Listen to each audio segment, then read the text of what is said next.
김병기 대표, 이럴 거면 원내대표 사퇴하십시오. 진심으로 하는 말입니다. 김병기 더불어민주당 원내대표를 둘러싼 논란의 본질은 무슨 일이 있었느냐만이 아닙니다. 그 일이 드러났을 때 어떤 방식으로 책임을 지느냐가 더 크게 보이는 국면입니다. 논란은 정치에서 흔합니다. 문제는 논란을 다루는 태도가 당과 정부의 얼굴이 된다는 점입니다. 원내대표 자리라면 더 그렇습니다. 김병기 더불어민주당 원내대표는 24일 사회관계방 서비스를 통해 대한항공 관련 의혹을 추가로 해명했습니다. 제주 서귀포 카로텔 숙박권 논란에서 숙박권 이용은 잘못됐다고 인정하면서도 가격 부분을 다시 짚었습니다. 하루 80만 원 보도에 대해 1박 80만 원과 34만 원은 다른 것 같다고 했고 대한항공이 호텔에서 약 34만 원에 구입한다는 답변을 받았다고 밝혔습니다. 이어 숙박 비용은 즉각 반환하겠다는 입장도 냈습니다. 가족의 베트남 방문 때 공항 편의를 제공받았다는 의혹에 대해서도 부인했습니다. 2023년 며느리와 손자의 하노이 입국 당시 하노이 지점장으로부터 편의를 제공받지 않았고 배우자도 프레스티지 카운터와 라운지를 이용하지 않았다고 했습니다. 여기까지가 사실관계의 틀입니다. 그런데 메시지의 결은 그 다음부터 흔들립니다. 해명글에서 반복되는 구조가 그렇습니다. 부적절했다고 말하면서도 핵심은 비싼 것이 아니다로 옮겨갑니다. 반환하겠다고 말하면서도 설명의 중심은 금액이 다르다로 이동합니다. 국민이 듣고 싶은 건 액수 싸움이 아닙니다.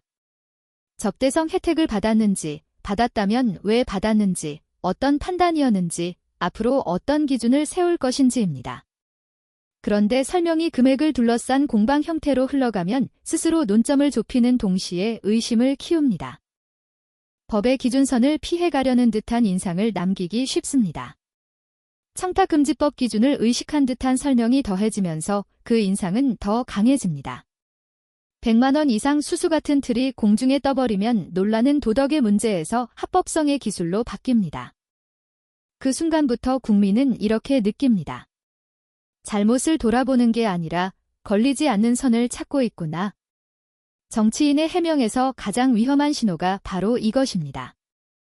내가 뭘 잘못했는지가 아니라 나는 법적으로 문제없을 수 있다로 들리는 순간 신뢰는 한 번에 무너집니다. 더 큰 문제는 보좌직원 프레임입니다. 김병기 더불어민주당 원내대표는 관계가 틀어진 보좌직원이 이제 와서 상황을 왜곡하고 있다고 주장했습니다. 그러면서도 이 문제로 보좌직원을 탓하고 싶지는 않다라고 덧붙였고 보좌직원이 제 뜻과 상관없이 진행했더라도 선의해서 잘하려고 한 것이라고 말했습니다. 문장만 보면 유연해 보일 수 있습니다. 하지만 읽히는 방식은 다릅니다. 왜곡이라는 단어가 등장하는 순간 이미 책임의 화살이 보좌직원 쪽으로 쏠립니다. 탓하고 싶지 않다라는 말은 오히려 탓하는 효과를 냅니다. 이건 말의 역설입니다. 정치권에서 자주 벌어지는 본인 의도와 다른 이미지 생산입니다. 사실 국민이 가장 싫어하는 해명 방식은 두 가지입니다. 하나는 기억이 안 난다이고 다른 하나는 실무자가 했다입니다. 원내대표라면 더더욱 피해야 합니다. 보좌진은 대표를 대신해 움직이는 조직입니다. 보좌진이 움직였다는 말은 결국 대표의 책임이 사라지지 않는다는 뜻이기도 합니다. 내 뜻이 아니었다고 말하는 순간 국민은 이렇게 되묻습니다. 그럼 원내대표의 관리와 판단은 어디에 있었느냐? 책임의 줄구가 아니라 책임의 입구가 됩니다. 또 하나의 문제는 해명 자체가 추가 해명을 계속 필요로 하는 형태라는 점입니다.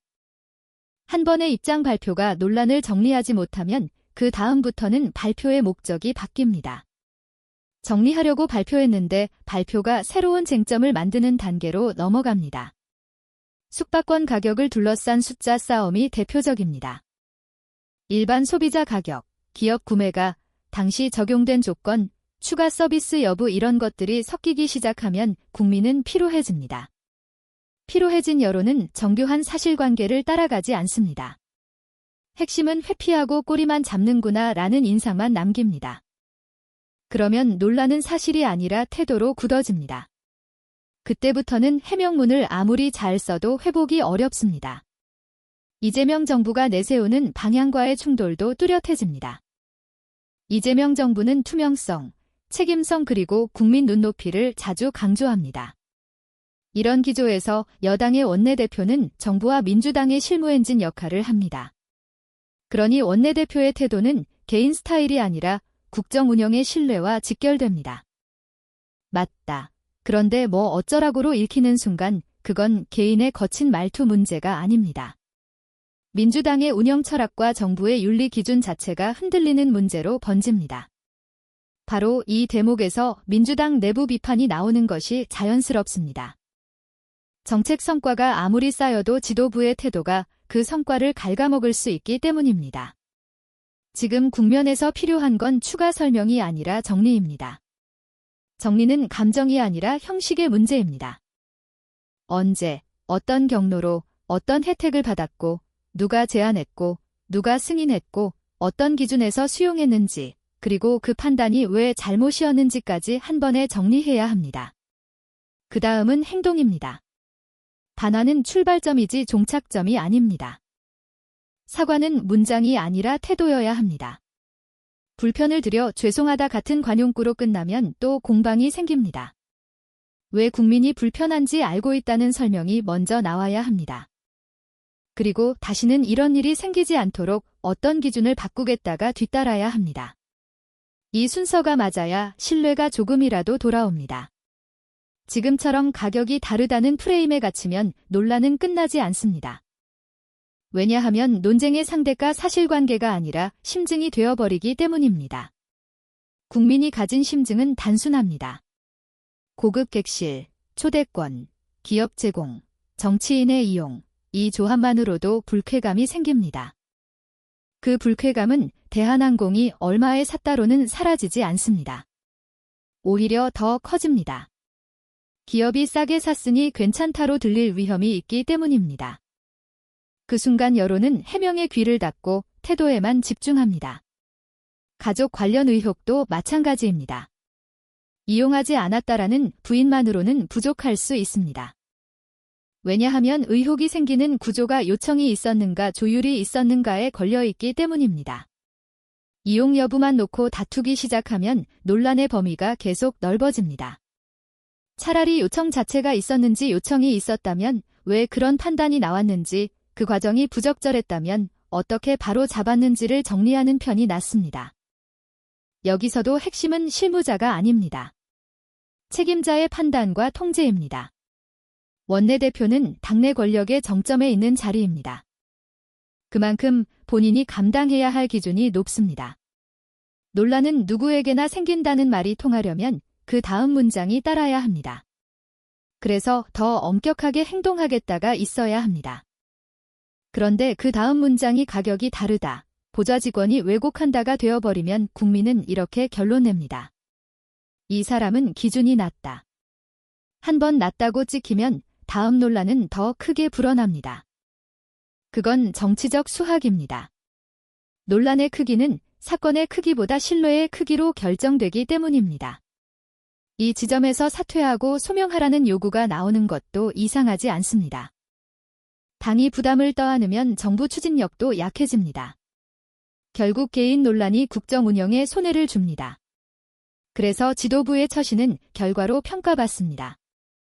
내가 억울하다가 아니라 당과 정부의 부담이 되지 않겠다로 움직여야 합니다. 지금 필요한 태도는 강경함이 아닙니다. 단호함입니다. 강경함은 상대를 탓하지만 단호함은 책임을 정리합니다. 단호함은 이렇게 보입니다. 부적절했다.